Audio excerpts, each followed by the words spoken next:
So I am done buying gold. That's about as close to an April Fool's gag as you're going to get here. But there's a half truth buried in that. It's inside a disclaimer that also reads, "Don't believe everything you see on the internet." I think Abe Lincoln said that.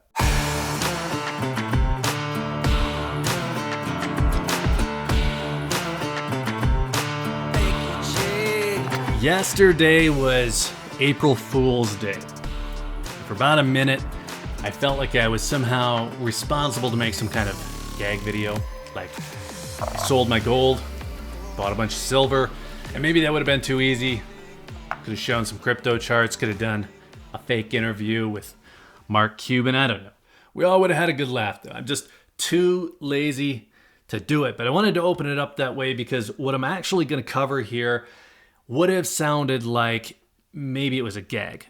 Because I stopped buying gold. And I didn't stop buying it completely, but I wanted to start that way because I think that this is important to the wider topic of planning. This has nothing to do with whether I'm bullish on gold right now. It has to do with personal plans, and that's going to make sense in a minute. But before I explain it, I want to zoom out a little bit and take a look at the 20,000 foot view. So there is a war going on in Europe. I think we're all clear on that part. And this is having a profound and immediate impact on anyone who's directly involved. And even if we don't see that or feel that directly ourselves, we all get it. We understand that part. But there's also a proxy war that's going on in there as well. We all see Russia invading Ukraine. We understand the impact of boots on the ground. But there's more at play here, and we're going to drill down on it. But at the very top level, NATO and in particular the United States have been aiding Ukraine. So if Russia wins the conflict, will NATO and the United States also lose? Anyone supporting Russia, they also win. So the dynamic of the proxy war, it's extremely complicated. None of us can see everything in play. All we can really do here is look on and then analyze what we can see. But the part that's clear here is that nations have been picking sides. You're either lining up on the side of Ukraine and NATO, Europe and the United States, or you're lining up with Russia and with China. And this is where the story changes up a little bit. If you look at this from an economic and political influence perspective, well, it's a face-off between the two largest global economic powers, the United States and China. This is a channel about alternative assets. It's about planning. It's about gold. It's definitely not about politics. And the reason that we're dropping into geopolitics just for a minute is to clean up the conversation a little bit about long-term implications. Now, this is all simply to point out that the long-term status of the US and the US dollar is not comfortably seated. Now, this has almost nothing to do with most of the half-cooked theories that float around certain channels. It has to do with a possible shift that some of us have really never had to consider because the US has had its current standing for 2 generations now. The biggest part of that, the part that could change, is the status of the US dollar as the world's reserve currency. It's a popular subject around here, but it's one that I think people tend to get wrong in the how and the when. And probably the why also. Now, I'm not throwing stones. I'm just saying that if you want to have a plan, we need to separate some fiction. So let's start with Russia. Russia is not going to implement a gold standard that's going to change the world. That was a popular story. There was a gold peg, and really that was only about stabilizing the ruble, and it only lasted for about 2 weeks. Those efforts, they're not going to affect much in the outside world. And we all need to remember that Russia is the 11th largest economy in the world by GDP. That's only a 10th as large as China's. They're not nearly as large of a player. They're 1/13th as large as the United States. So as far as economic implications go, the only reason that Russia is central to all of this is that their invasion has sped up this team selection. Team captain, though, is still China. The Japan Center for Economic Research predicts that China's economy will overtake the United States in 2033. Maybe you've seen that stat. Other economists have said the same thing. So the real question, as it applies directly to our everyday lives, and specifically to our stored wealth, is what happens to the dollar if the world favors the renminbi? I mean, beyond having to say that word. What happens if investments are flooding into China rather than into the States? Now, this doesn't mean that China will get to US levels of GDP per capita, and none of this is something that's going to happen overnight. This happens over a longer period of time, but it does impact Western countries in a lot of ways. Americans, of course, take the brunt of that. My reason for that lead up was to get into plans, to say once again, you don't need to be afraid that you're missing out just because some kid who doesn't know what a CBDC is says you're losing control of your money in July of this year, or whatever other dumb thing is popular that week. It's a long game. We're going to continue to get surprises along the way, but the idea is to adapt and overcome, or improvise, adapt, and overcome, if we're going to credit the Marine strategy here. I like that motto, but that's more about working through things on the fly. And Marines, of course, they're good at that. They have to be.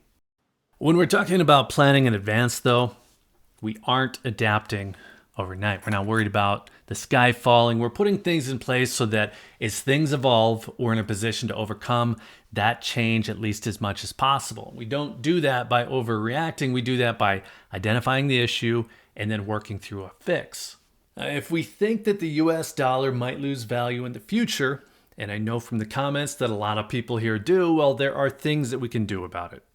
So what does that look like? Well, my priorities are to take care of savings, take care of income, knock out debt, to get a hold of some alternative assets, and of course, to stash away some gold. And if this seems like it's been a really long lead up just to say that, well, I kind of figured we already knew that I like gold. Now, if there's a surprise in any of this, I think it's just that I don't think it makes any sense to go crazy on any one thing, whether it's gold or something else. If it becomes a blocker to any other leg of your strategy, well, I think that's a problem. And earlier in this thing, when I mentioned that I've cut back my buying, not because I'm not bullish on gold, it's because I hit a running goal early last year. So when gold shot up at the onset of the Russian invasion, I sat out. I didn't buy that run up in gold price. When gold shot up 3 weeks ago because of the Silicon Valley Bank collapse, well, I sat that out too. And I'm actually still sitting it out. I even sold some of my random gold that didn't fit my plans. Now, if I hadn't hit that goal, if I was still working toward it, I would have just kept buying as steadily as I could. I certainly wouldn't have sold. I would have ignored the FUD being pushed out by mainstream media and even the YouTube channels. I would have just held the line. But what I'm doing instead is I'm planning to cut down my purchases by 50%. I have not bought above $18.30. Now, that new price isn't necessarily stopping me, but I'm going to keep being patient because I don't need to buy when everyone else is scrambling to do it. Spot price is not the only thing that's gone up. Premiums have gone up too because the dealers are just getting slammed. They're having a banner month. Now, 50% of what I was buying previously, I said I'd cut down to 50%. Well, that's still twice as much as I was buying from 2014 to about 2019. So I haven't stopped. I've just slowed down. So who cares, right? Well, the reason this is important is that if you look at this from a contrarian view, gold might not be the silver bullet or the magic wand to protect against dollar degradation, whatever you want to call it. There's just nothing saying that it's right or it's wrong. You could say the same about other things, maybe about Bitcoin.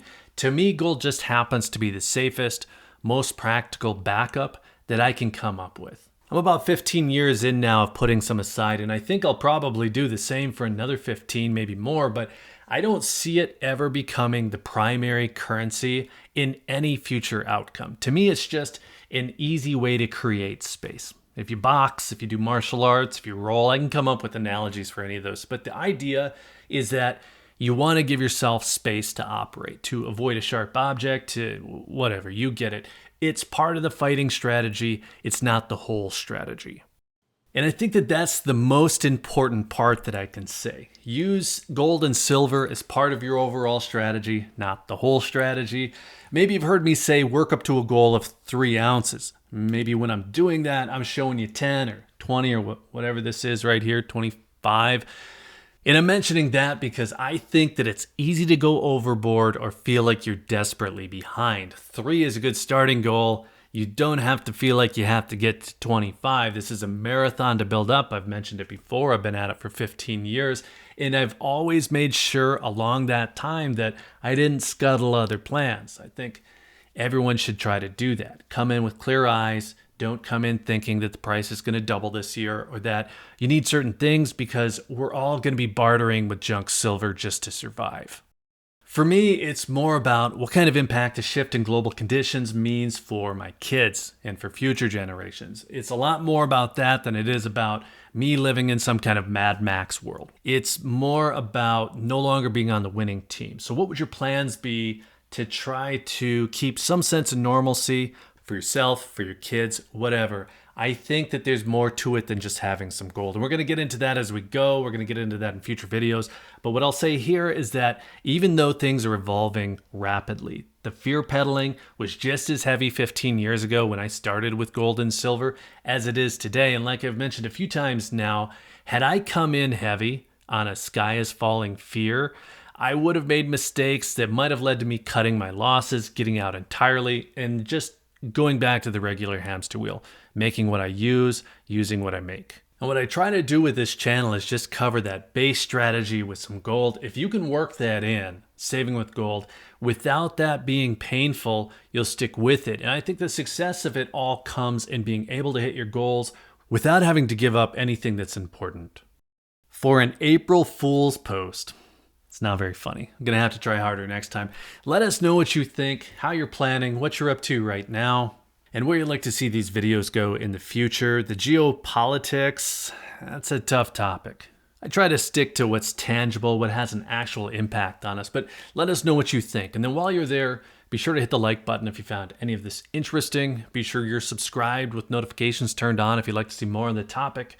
And if you're still here, thanks again for watching. I always appreciate your time. Take care.